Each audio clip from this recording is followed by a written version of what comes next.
Halo keluarga Indonesia, Assalamualaikum warahmatullahi wabarakatuh. Salam sejahtera bagi kita semua. Bagaimana kabar keluarga Indonesia hari ini? Semoga selalu diberikan kesehatan, selalu diberikan kemudahan jalan rezekinya, dimudahkan segala urusannya, diberikan kelancaran dalam pekerjaan. Keluarga Indonesia, kembali lagi bersama channel Kang Blangkon. Keluarga Indonesia, pernahkah sobat keluarga Indonesia ini berpikiran bagaimana cara mendaftar dan apa saja persyaratannya agar dapat bantuan dari pemerintah?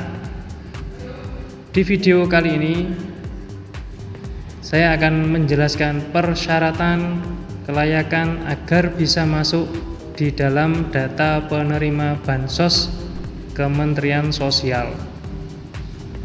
Ada 11 kriteria yang harus dipenuhi. Simak penjelasan di video ini sampai selesai. Jangan di-skip supaya informasi yang didapat tidak menimbulkan salah pengertian. Sebelum saya lanjut informasinya, bagi Anda yang baru tahu channel ini, silahkan bergabung dengan cara klik tombol subscribe serta aktifkan lonceng notifikasinya supaya keluarga Indonesia tidak ketinggalan dengan informasi khususnya tentang bansos PKH dan BPNT serta tutorial-tutorial yang bermanfaat tentunya. Karena subscribe itu gratis. Bagi Anda yang sudah subscribe, saya ucapkan banyak-banyak terima kasih karena subscribe Anda sangat bermanfaat bagi perkembangan channel ini. Sesuai surat dari Menteri Sosial pada tanggal 16 Maret tahun 2021 mengenai verifikasi kelayakan penerima bantuan sosial, yang isinya menyusul surat Menteri Sosial nomor S25-MC-C-1/DI.01/2/2021 tanggal 26 Februari perihal perbaikan data salur penerima bantuan sosial. Perihal perbaikan data, Kementerian Sosial telah menerima perbaikan data termasuk dari daerah dan selanjutnya sudah dilakukan validasi dengan pemadanan data berdasar data kependudukan di Kementerian Dalam Negeri, dalam hal ini Direktorat Jenderal Kependudukan dan Pencatatan Sipil. Hasil pemadanan kemudian dipetakan dalam data penerima program Keluarga Harapan atau PKH, program sembako atau bantuan pangan non tunai atau BPNT, dan bantuan sosial tunai atau BST yang sudah valid dan memenuhi persyaratan berikut. 1. Padan dengan data kependudukan. 2. Tidak ganda. Dan 3. Telah tersalur sebelumnya. Kemudian daerah diminta untuk melaksanakan verifikasi atas kelayakan para penerima bantuan sosial dengan memperhatikan panduan dalam lampiran 1. Hasil verifikasi kelayakan penerima bantuan sosial paling lambat dikirim ke Kementerian Sosial tanggal 21 Maret tahun 2021 pukul 23.59. Keluarga Indonesia, dari surat tersebut berisi lampiran yang berisi syarat kelayakan penerima manfaat usulan DTKS atau data terpadu kesejahteraan sosial. Penilaian kelayakan atas usulan data penerima manfaat program bantuan sosial dengan sekurang-kurangnya memperhatikan hal-hal berikut ini. 1. Angka garis kemiskinan tiap kabupaten atau kota masing-masing.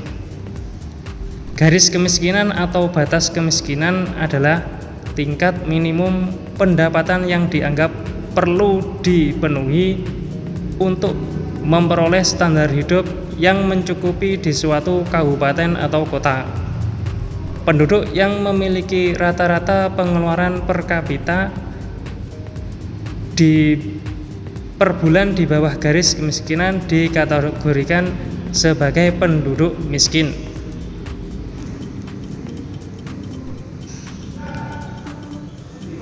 Keputusan Menteri Sosial nomor 146 HUK-2013 tentang kriteria fakir miskin terregister sebagai berikut.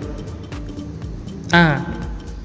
Tidak mempunyai sumber mata pencaharian dan atau mempunyai sumber mata pencaharian tetapi tidak mempunyai kemampuan memenuhi kebutuhan dasar.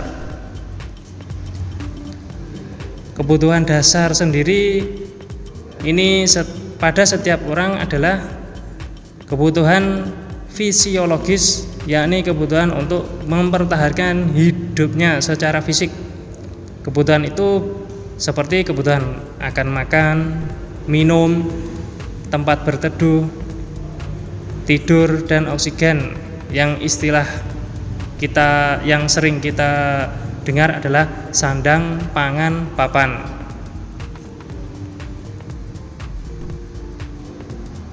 Kemudian yang B, mempunyai kemampuan hanya menyekolahkan anaknya sampai jenjang pendidikan sekolah lanjutan tingkat pertama. Kemudian yang C, mempunyai dinding rumah terbuat dari bambu atau kayu atau tembok dengan kondisi tidak baik atau kualitas rendah, termasuk tembok yang sudah usang atau berlumut atau tembok tidak diplester. Yang D atau yang keempat, kondisi lantai terbuat dari tanah atau kayu atau semen atau keramik dengan kondisi tidak baik atau kualitas rendah.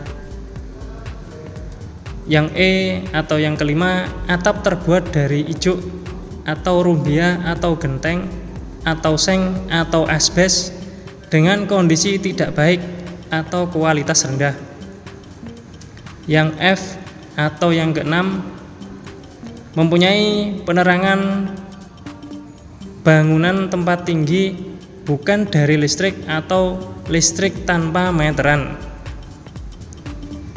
Jadi kalau ini biasanya istilahnya menyalur dengan tetangga. Jadi listriknya tidak punya meteran sendiri tapi nyalur ke meteran tetangga sebelah. Yang G atau yang ketujuh, luas lantai rumah kecil kurang dari 8 meter persegi. Kemudian yang H atau yang nomor 8, mempunyai sumber air minum berasal dari sumur atau mata air tak terlindung atau air sungai atau air hujan atau lainnya. Kemudian yang I atau yang nomor 9, mempunyai pengeluaran sebagian besar digunakan untuk memenuhi konsumsi makanan pokok dengan sangat sederhana.